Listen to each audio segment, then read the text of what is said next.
Hola a todos, sean bienvenidos a esta nueva entrevista. El día de hoy tenemos la presencia de Montserrat Cárcamo. Ella es abogada, egresada de la Universidad de Chile, actualmente defensora penal pública de la región metropolitana sur y ella es especialista en juicios orales y técnicas de litigación.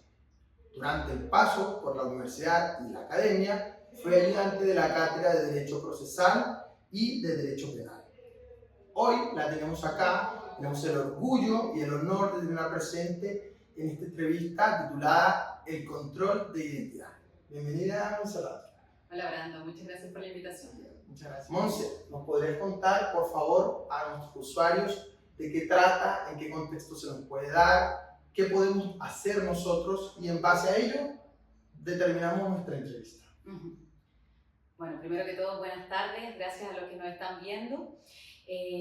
Directo al grano, a la pregunta, el control de identidad es, podríamos llamarlo una institución que se encuentra regulada en el Código Procesal Penal y que esta institución regula cuando funcionarios de la policía, ya sea de carabineros o de la policía de investigaciones, te puede pedir tu identidad, controlar tu identidad.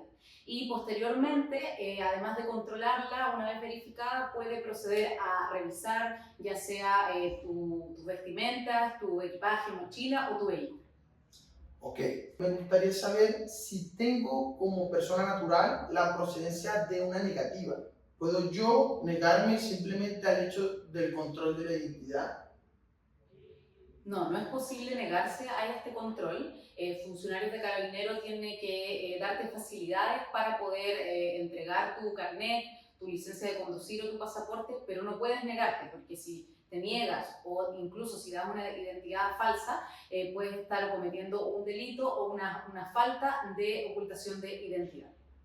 Correcto. Me negué al control de identidad y se dieron los presupuestos materiales para que se pudiese configurar la falta de ocultamiento de identidad.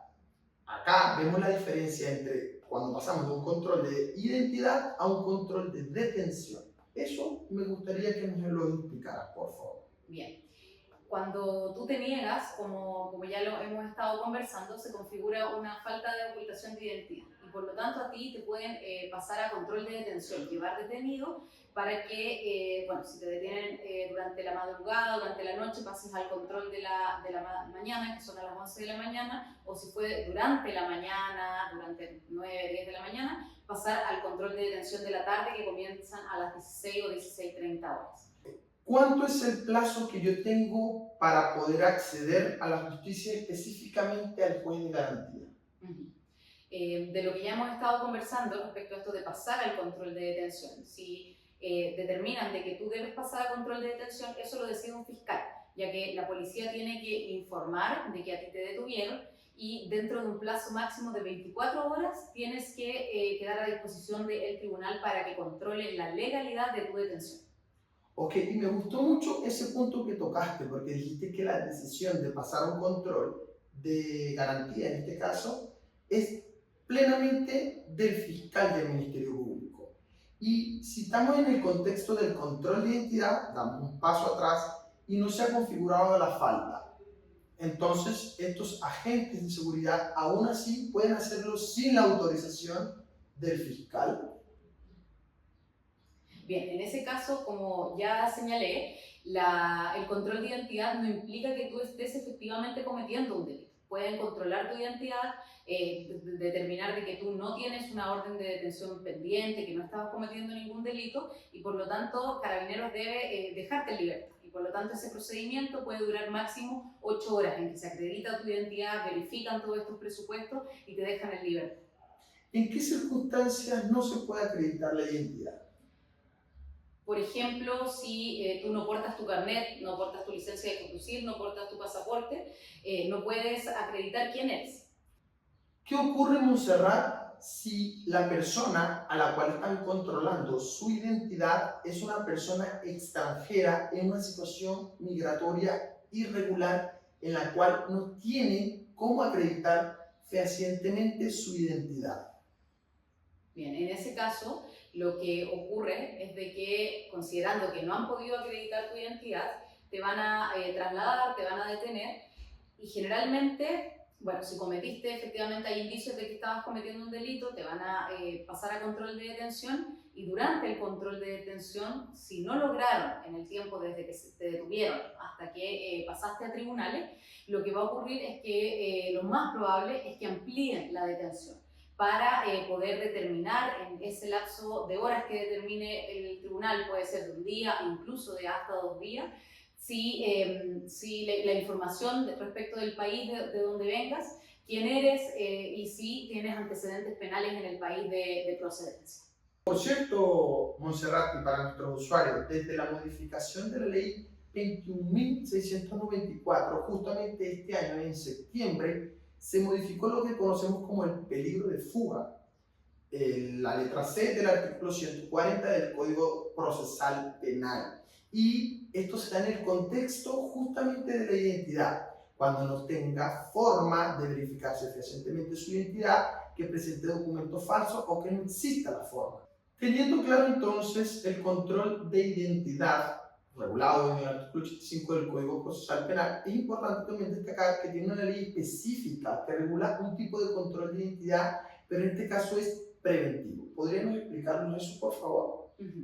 Sí, se suele diferenciar el control de identidad con el control de identidad preventivo, porque como su nombre lo indica, más allá que no está regulado de esta forma en la ley, coloquialmente le llamamos así, porque como indicamos el control del artículo 85, el control de identidad, es en el caso, se da en ciertas circunstancias, siendo una de las más importantes el indicio de que tú estás cometiendo un delito o acabas de cometerlo, etcétera, etcétera. En cambio, el control de identidad preventivo, solo te pueden carabineros, funcionarios de carabineros o de la PDI pedir tu documentación sin que tú estés realizando ningún tipo de acción. Puedes estar por la calle, ocurre mucho, por ejemplo, en eventos de estadio, fuera de los estadios, en las fondas, en el tiempo de septiembre aquí en Chile, que está carabinero fuera de los recintos y está pidiendo las identidades. Y esto es solo para verificar que tú no tengas un control, una orden de detención pendiente. De hecho, es muy interesante y relevante lo que nos comentas, porque el control de identidad también no solamente se puede dar en el contexto preventivo o de la forma establecida en el Código Procesal Penal, inclusive en tránsito. La ley de tránsito, la ley 18.290, también faculta a realizar este tipo de controles.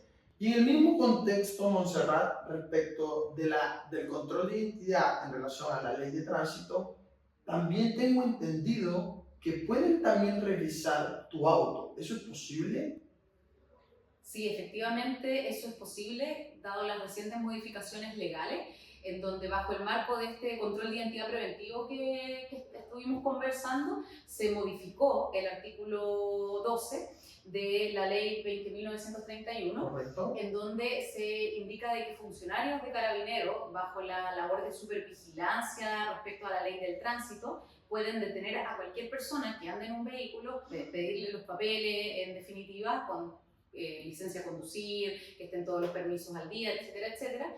Y en ese mismo acto pueden revisar el vehículo, el maletero, pueden revisar bolsos que transporten mercancía estando en el vehículo. Y en ese sentido una modificación legal importante porque a diferencia del artículo 85 en donde se requiere que exista un cierto tipo de indicio para poder después llegar al proceso de revisión, en este caso solo por estar en un vehículo y que te pidan los documentos del mismo pueden proceder a revisar el auto, como ya indiqué, sin que exista ningún indicio de que tú estás cometiendo un delito o algo por el estilo. Y ya que he mencionado la palabra indicio, me gustaría que hiciéramos como una comparación entre los indicios que dan origen a un control de identidad regular en el entendido del contexto del artículo 130, que es la flagrancia, es decir, aquel que se provengan de un delito, de un hecho que pueda constituir un ilícito penal. Me gustaría comparar esos indicios con este tipo de indicios que tenemos un control preventivo. Bien, en el caso del artículo 85, como señalé, el requisito para que a ti controlen tu identidad es de que exista este indicio de que tú, por ejemplo, dentro de los casos, el más común que nos encontramos, es que tú estés cometiendo un delito o acabares de cometer. Y en ese sentido, lo que se entiende por indicio es bastante laxo y depende principalmente de nuestros tribunales de justicia, de la excelentísima Corte Suprema. Va determinando qué se entiende por indicio. Por ejemplo, andar a exceso de velocidad, oler a cierto tipo de estupefaciente, correr cuando alguien ve a funcionarios policiales, y en ese sentido, como indico, esos son casos en que se ha entendido de que puede ser un indicio de que se está cometiendo un delito. Hay otros casos en donde, como ya indiqué, por ejemplo, en el olor a marihuana, en donde la Corte Suprema en ocasiones ha dicho que no es un indicio, otras veces lo ha señalado que sí, podría ser un indicio de un delito de tráfico, microtráfico, etc. Y respecto del control de identidad preventivo, como indicamos, para que este se realice no es necesario ningún indicio. Basta con que tú, Carabineros, decida controlar tu identidad, pedirte tu carnet para poder realizarlo. Ok. Y en circunstancias que se proceda a realizar un control de identidad y que me detengan sin indicio, ¿usted como defensora penal pública puede hacer algo? Sí, efectivamente, en esos casos la defensa puede incidentar en la audiencia de control de detención la legalidad de la detención, porque efectivamente no existió ningún indicio para realizar este procedimiento policial.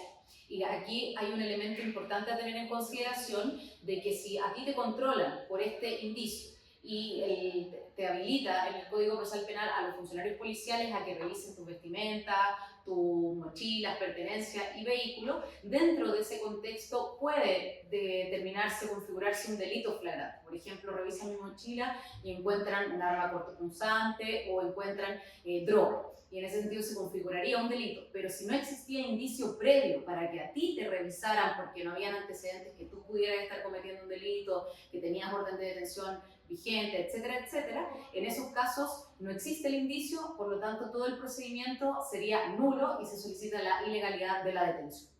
En esta sección vamos a proceder a responder las preguntas de los usuarios que hicieron por Instagram. En este caso, la primera sería: ¿qué autoridades están autorizadas por ley a realizar este control de identidad? El control de identidad se regula en el Código Procesal Penal en el marco de las actuaciones de las policías, y eso implica funcionarios de Carabineros y funcionarios de la PDI, Policía de Investigaciones. Quedó muy claro. La segunda pregunta dice relación en: ¿qué tipo de documentos acreditan válidamente mi identidad? La identidad se puede acreditar con el carnet de identidad, el pasaporte o la licencia de conducir. La tercera y última pregunta de los usuarios en Instagram es: me detuvieron, ¿qué sigue judicialmente? Bien, aquí tenemos que distinguir en primer lugar, como ya lo hemos estado conversando, si el fiscal determina que tú debes pasar a control de detención. Si tú pasas a control de detención, te pueden, en la audiencia, hay varias opciones. En primer lugar, lo primero que se va a realizar es que se va a controlar la legalidad de la detención, que es algo que ya hemos conversado. Y luego el fiscal puede formalizar la investigación, que implica que te comunica que va a iniciar una investigación, que inicia una investigación en tu contra por determinados hechos. Se fija un plazo de investigación y en ese tiempo se reúnen el Ministerio Público y también la defensa, reúnen todos los antecedentes que van a servir para acreditar sus respectivas teorías del caso. También pueden presentar un requerimiento en procedimiento simplificado cuando el delito por el cual a ti te están investigando tiene una pena más baja, y en ese caso a ti te requieren, en ese momento te van a preguntar si tú admites responsabilidad en ese hecho y van a fijar una próxima audiencia para discutir todos los antecedentes que van a ir a este juicio simplificado. Ok, Montserrat. Para concluir, me gustaría citar esta palabra de Michel Foucault que dice: el verdadero poder legal sobre las identidades no está en controlarlas, sino en garantizar su libertad y dignidad. Montserrat, agradecido estamos por tu presencia en esta entrevista, por habernos aportado de tu gran conocimiento a todos nuestros usuarios y seguidores. Muchas gracias. Muchas gracias, Brando, a ti por la invitación y siempre disponible para participar de esta instancia. Muchas gracias. Chao. Chao.